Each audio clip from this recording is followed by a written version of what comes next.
know, it's a shame that Ann Taylor's not here today. That woman that you talked to last time? Yeah. Yeah, she's great. But I don't see her. Oh well. And usually, what do you get when you come? Or what do they offer usually? I try and go for as much meat as possible. Dang, if I could have just gotten those hot dogs. What'd you get instead? I stuffed chicken breast. I mean, I've had them before. It's good, so, you know. Yeah, here.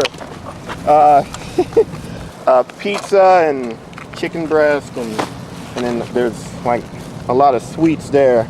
Not that I have that big of a sweet tooth, but you know.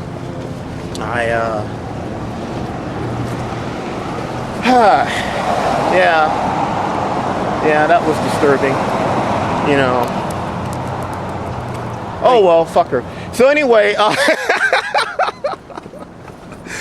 ain't sweating it. Hell, this is a violation of the First Amendment. I mean, gee Louise, you know, it's like, what?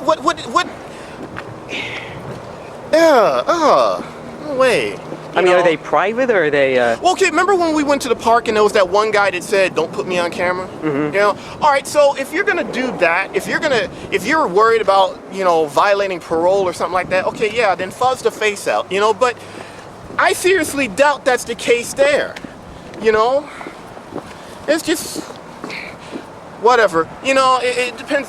Whatever y'all want to do. If you want to fuzz everybody's faces out at the food bank, go for it. But I mean, clearly, you know, like Ann Taylor from last week, you know, she doesn't care. She's not sweating it. So. Well, to be perfectly honest, I don't know how to fuzz out faces, so. Oh well.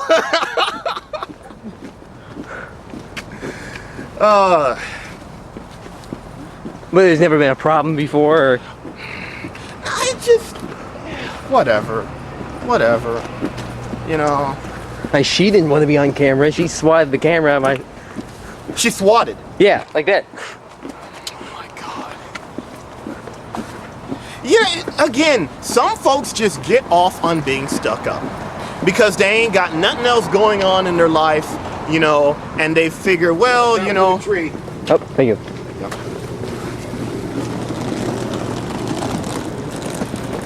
They figure it's a way of defining themselves. It's a way of deluding themselves into thinking that they got something going on, you know, and so they turn their nose up at folks, you know, and so this might very well have been an example of that. Short of telepathy, short of reading that woman's mind, it's hard to say.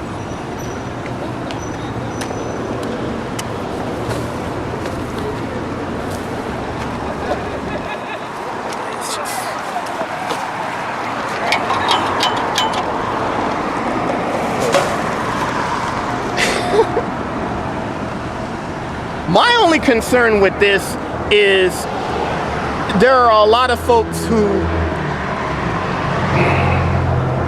and hopefully there ain't a lot, I'll just say some.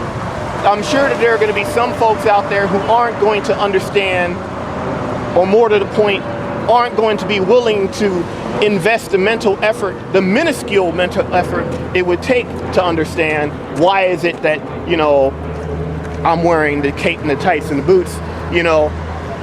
My web designer is currently working on an amendment to the homepage of my website, and the headline will be, "Why is Saab dressed like a superhero?"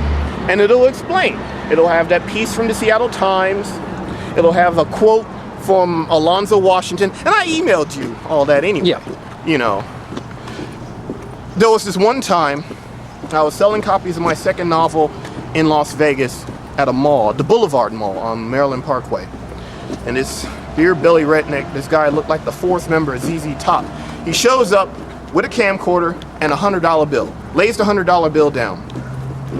And he says, "I'll pay you $100 if you know, like extend your arms forward and then like fly or pretend like you're flying up and down the mall." I'm like, man, fuck you. Go on with that. And yeah. And at the time I really needed the money. That $100 really would have come in handy, but I didn't take it, you know, because I knew exactly what would have happened. He would have taken that video, put it on YouTube, and I'd have been a laughingstock. And so, you know, no. given that, as Oscar-winning Bullet for Columbine clearly illustrated, black men are made to look as bad as possible every night on the 6 o'clock news. Seeing as how that's the case, it is important for whites to see black superheroes taken seriously, not as a comedy, not like Undercover Brother or Meteor Man or, you know, Blank Man or any of the others, but I mean to be taken seriously, because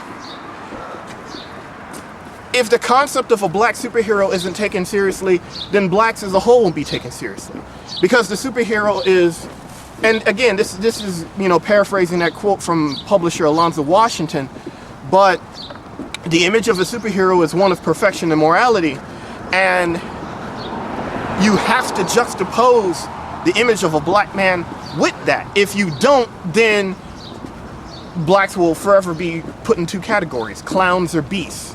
Whereas a clown's to be dismissed, to not be taken seriously, or beasts that are to be locked up and destroyed. So to create a third option, you know, there has to be an emphasis on black heroism, you know. Not so much, I mean, yeah, obviously, you know, young blacks need all the positive role models they can get, but it's mainly for whites. For whites who, for whatever reason, maybe because of geographic location, maybe because of convenience or access, they have like no contact with black people. So if their only contact with black people is what they see on the 6 o'clock news every night, that's a bad thing. So they need to see black superheroes. They need to see characters like Captain Sisko from Deep Space Nine. They need to see Blade with Wesley Snipes. They need to see Mace Windu from Star Wars. They need to see the Green Lantern John Stewart on Bruce Timm's Justice League cartoon. In fact, I interviewed Bruce Timm, and I thanked Bruce Timm for making it a point to have the Green Lantern John Stewart be the Green Lantern of choice on the Justice League cartoon. He said he got a lot of flack from folks who accused him of being politically correct and succumbing to white liberal guilt, but he said in his interview, which can be found on the website, that it was the right thing to do, you know. And he said at this comic convention, he said millions of people are going to be seeing this cartoon, and we can't have it where millions of people are seeing an all-white team as the Justice League. That there was a necessity to have someone brown in the mix. Had to be.